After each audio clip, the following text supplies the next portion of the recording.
You are watching KAVU 25 News 10. Good evening and thank you for joining us. I'm Adam Seibel. A wanted suspect in Calhoun County is still in custody. Bay City Police report 62-year-old Michael David Elliott is currently in custody in the Matagorda County Jail. He's wanted for the offense of parole violation for murder, along with several other warrants in Calhoun County.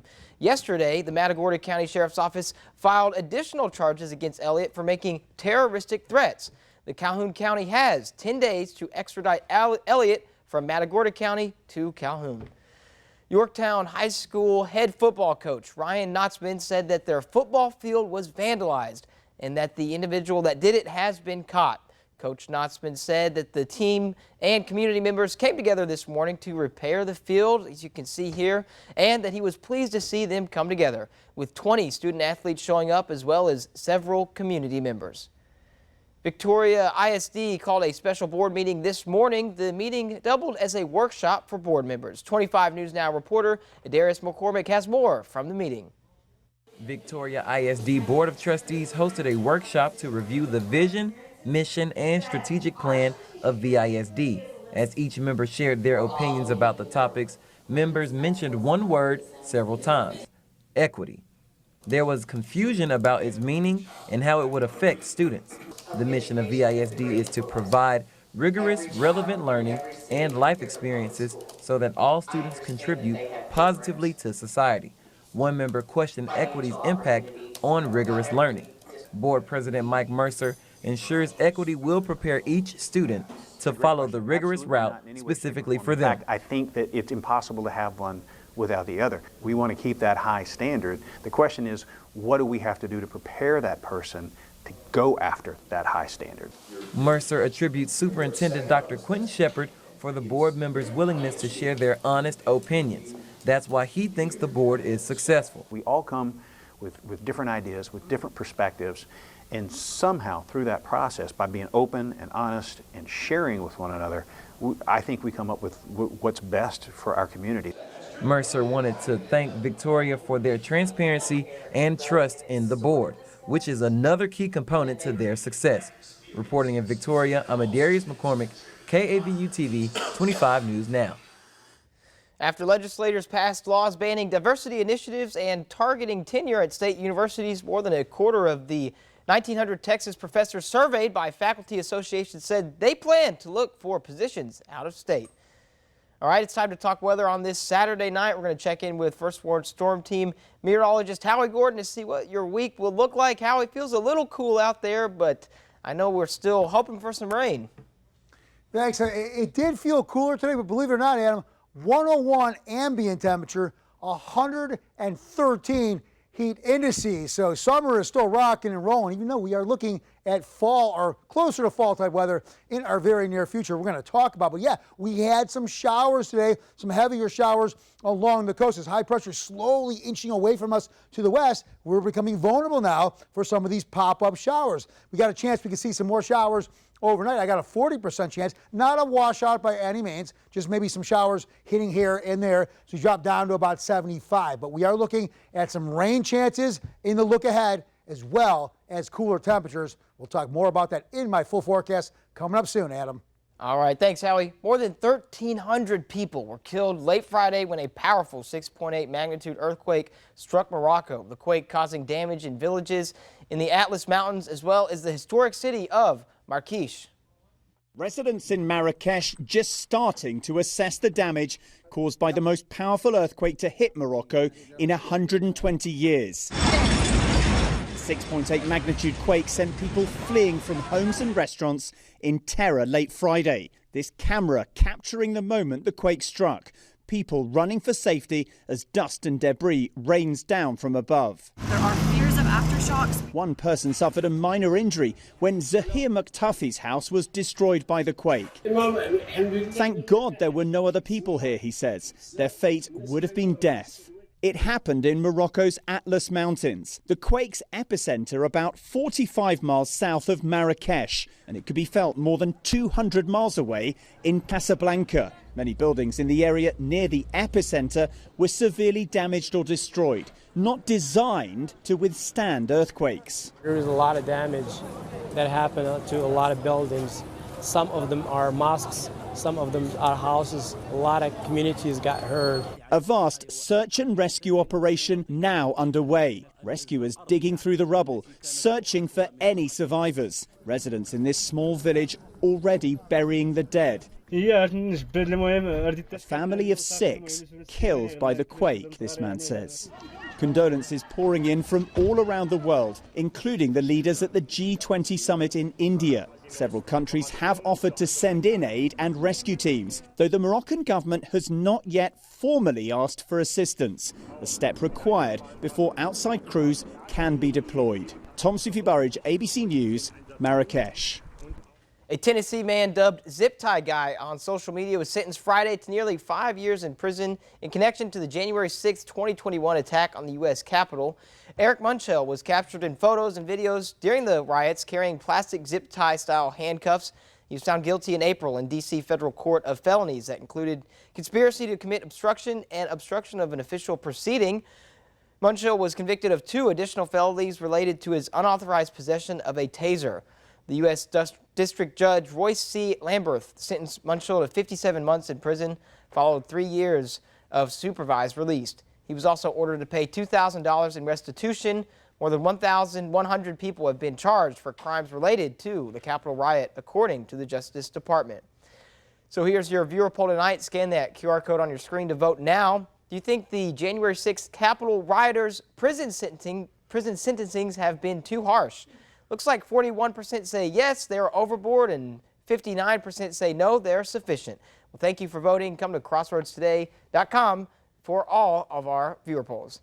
Here are some of the top headlines you can read in the Port Lavaca Wave. The Calhoun County ISD Board of Trustees approves its next fiscal year budget and tax rate after holding a public hearing on August 28th. Dr. Monchella Rupley is returning to Port Lavaca to work at the Memorial Medical Center, and after 20 years, and a Port O'Connor elementary teacher was named Texas's Education Agency's Region 3 Teacher of the Year. You can read those and more at theportlavacawave.com. And then over at the Cuero Record, here's some of the headlines you can read. The 24th Judicial District Court will be moved from DeWitt County to Goliad County. And former U.S. Senator Kay Bailey Hutchinson will speak in Cuero September 13th. Read those stories and more at DeWittCountyToday.com. Grab your cell phone, scan this QR code. That's a quick response code to download the Crossroads Today app, which allows you to watch us anytime, anywhere, and get breaking news alerts and vote in our viewer polls. Learn all about our ongoing contests right there on the app, and you can submit news tips and photos. And subscribe to our YouTube channel. That's Crossroads Today. Hit the like button and click the notification bell. And stay with us. Coming up, community members came together this morning for Keep Victoria Beautiful. As high pressure moves further away, it opens the door for cooler air to move down as well as some showers. We'll talk more about it in just a bit.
As the G20 summit got underway in New Delhi, India this weekend, the group welcomed the African Union as a permanent member and announced plans for a new rail and shipping corridor.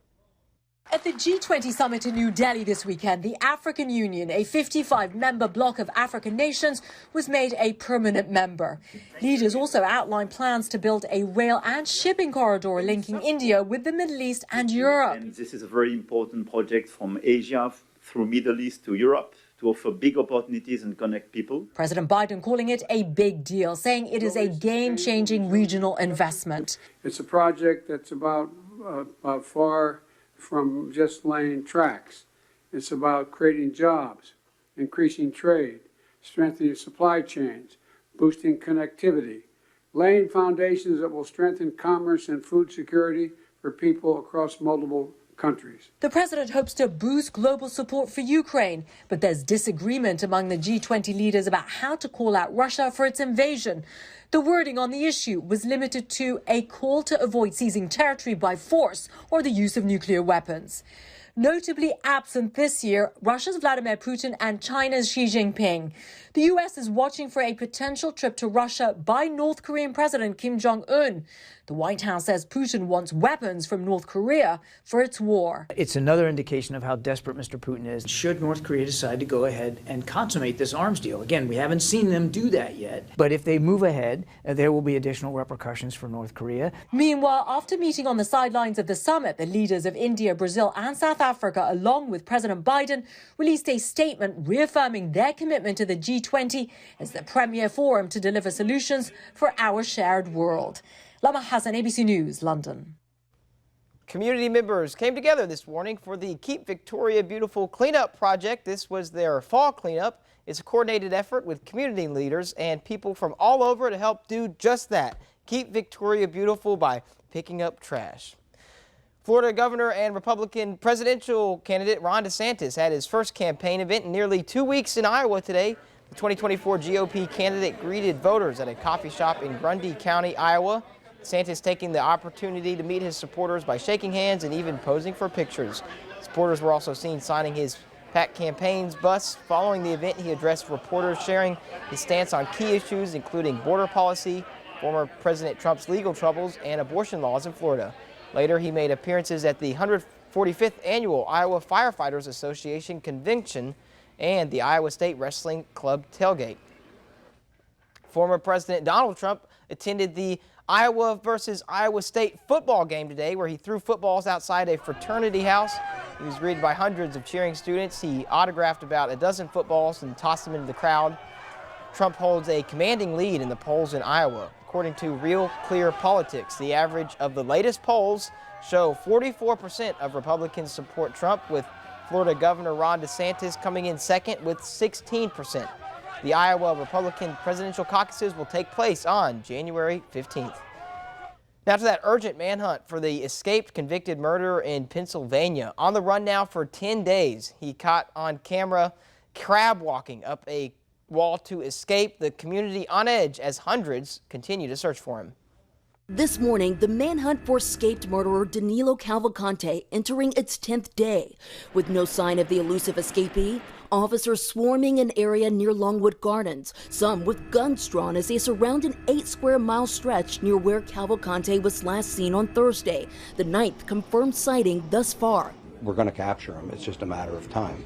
As authorities look to close in, the prison guard officials say was in the observation tower the day Cavalcante broke out of the Chester County facility, now fired. Investigators say the 18-year veteran at the prison failed to see the daring escape. But surveillance cameras caught it all. Watch as Cavalcante scales a brick wall at the prison's recreation yard before eventually making a break from the facility. Authorities say Cavalcante's latest location shows he's backtracked, having previously been seen on trail cameras on the other side of the gardens. Authorities allowing access to the Search Command Center, where they vet tips from the community, pinpointing every sighting. What I'm thinking is he's somewhere in here and I don't want him slipping through anywhere. Okay. Cavalcante was sentenced to life in prison for the murder of his ex-girlfriend. As the search continues, the community surrounding the search zone sinks deeper into fear. We are all very frustrated and we just want to see an end to this. For more on today's news stories, come to crossroadstoday.com. Don't forget to submit your birthday wishes. Carolina Estrain will read them live on 25 News Now Sunrise, and you can submit a local military hero so we can recognize them. All right, some showers in the area today. Can we see some more? Well, we'll talk about it straight ahead.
All right, hope everyone is having a great Saturday night. Here's what we have. So rain chances. Well, yeah, we had some showers in the area today, some heavier rain near the coast. Could it be fall soon? Well, the calendar doesn't say so, but it might feel closer to it. So cooler this week, not today.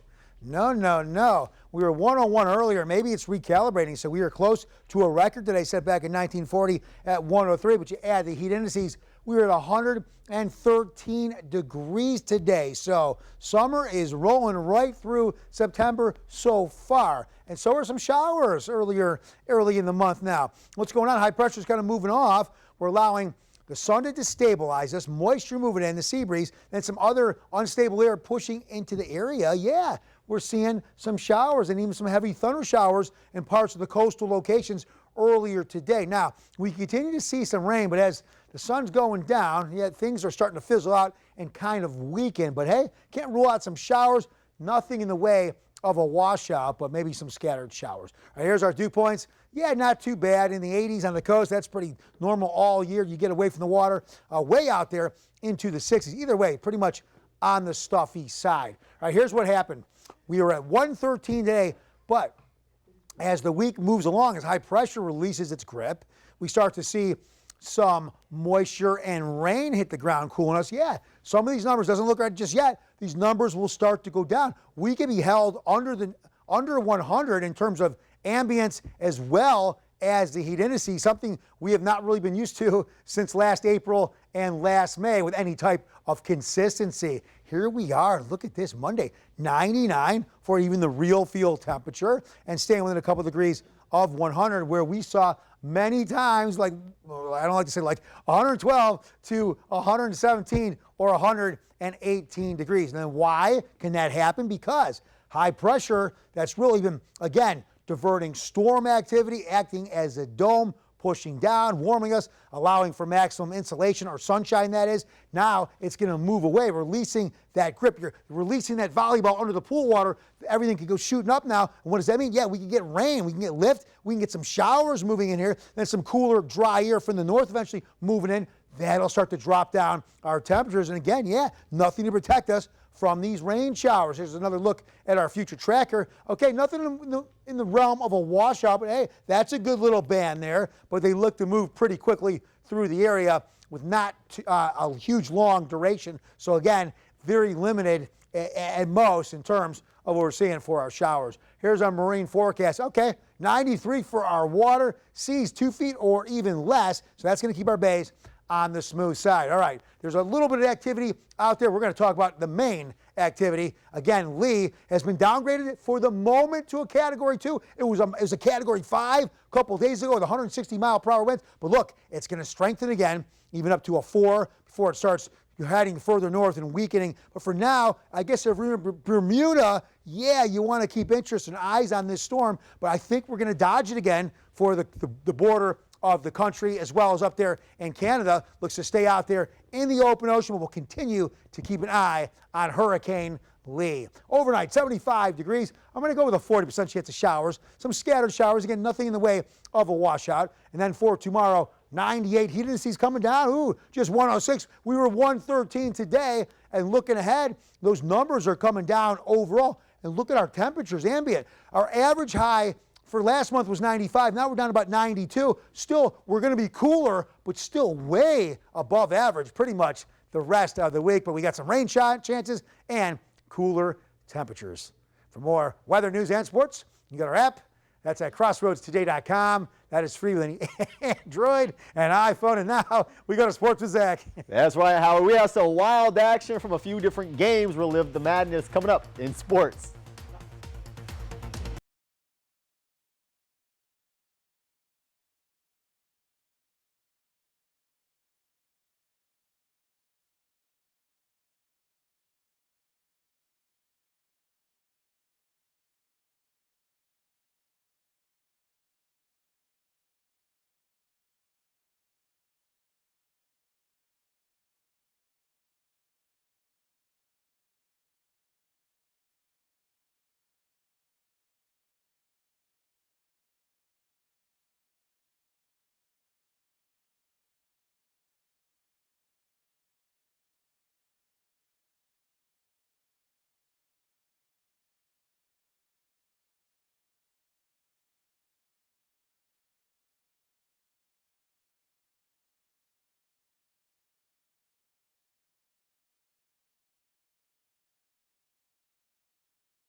Well, week 3 of our CFL coverage in the books, and our game of the week was the game of the week. Keelan Brown going to hit his man just before the end of the first half to cut the Edna lead to just 6. They also get the ball to start the second half, and driving, trying to take the lead. It's Kai Whitmire who balled out, but gets hit here, and the ball's free, and you thought the play was over, but Tyson Owens celebrating in the end zone. It's a touchdown for Edna. Now, oh boy, how's this for some controversy? Edna trying to hang on to a 6-point lead. This ball ruled an interception.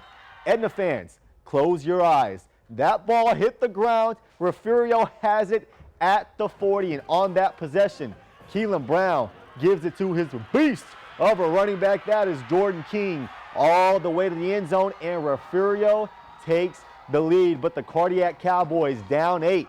Not panicking. Jaden Clay connects with Braylon Harris. He got the 6. He's also going to look into the camera like, yeah, I caught that. He also got the 2-point conversion, and we are tied. But in overtime, Refugio strikes first. Edna responds, goes for 2 for the win, but Refugio holds the Bobcats. Hang on in the thriller. Here's quarterback Keelan Brown after the game. Have that many receivers, it's a blessing. Like I couldn't ask for more. And like all of us are related too, so we have that close bond, you know what I'm saying? We always joking around or whatever. So you know what I'm saying? We all got each other's backs, and we like the whole family's like athletes. So you know what I'm saying? To have that many receivers, man, it's truly a blessing.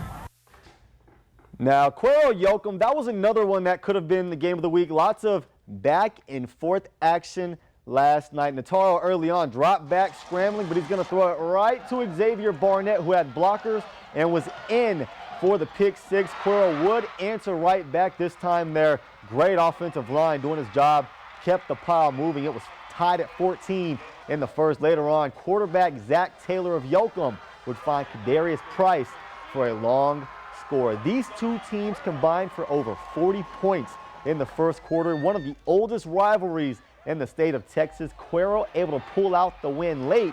They stay undefeated on the year. Next week, Yoakum's going to get Calhoun for some crossroads action.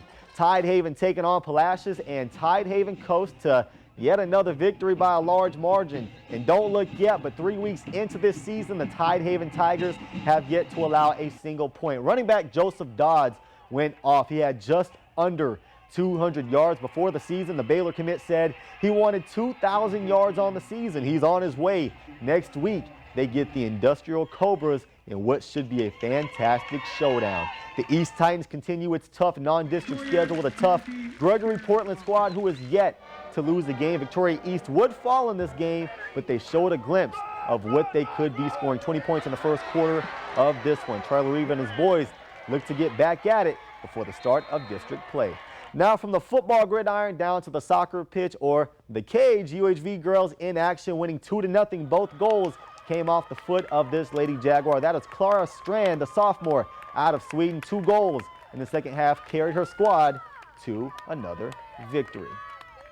All right, well, the Astros trying to gain ground on the second place Mariners, who fell earlier this afternoon. The Astros had been abysmal at home. Today, though, they were able to come back and get a win using a 5-run fifth inning. They trailed 4-1 in the fourth. The AL West lead now a game and a half for the Astros. Now, a story that Adam was talking about earlier, but with a different spin. Yeah, Yorktown's field was vandalized by a motor vehicle, but there were some positives. Student athletes and community members showed up today to repair the field. It was also Coach Ryan Nostman's first win as a Wildcat. He said it doesn't rain on his parade one bit, and he was proud of everyone who showed up to help. And Texas upset the Alabama Crimson Tide. Jonathan Brooks out of Hallettsville scored again, and congrats to Travis Reeve on his first win as a Rice Bird. Adam, back to you. All righty, thanks, Zach. Stay with us. We'll be right back.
Video captured by Air Force Reserve's hurricane hunters shows a lightning strike inside the eye of Hurricane Lee over the Atlantic Ocean. Hurricane Lee weakened to a Category 3 hurricane Friday evening, one day after it went from a Category 1 to a dangerous Cat 5. However, it's still forecast to remain a powerful storm into next week, and the footage captured by Lieutenant Colonel Mark Withey shows the moment when dazzling thunder roared inside Hurricane Lee's eye on the on Friday. So that was 800 miles east of Puerto Rico. It's pretty amazing. Beautiful view. That's yeah. absolutely awesome. Now it's downgraded to a Category 2 now. Okay. But it is expected to go back up to a 4. Okay. But the good news is, doesn't look like it's going to hit anywhere in the continental United States in terms of direct hits. There might be some dangerous surf out there, but for now, Lee looks to stay out in the open ocean. That's where we want you, Lee, because you're getting pretty strong out there. Now, what's happening here is high pressure is moving away from us. That's allowing some cooler air from the north, as well as storms to move through the area. Overnight, 75 degrees tomorrow. Look at that, 98. Heat indices just at 106. Looking ahead, cooler days and maybe a touch of some showers. All right. Well, thanks, Howie. Thanks, Zach. And thanks for viewing us. And have a great night.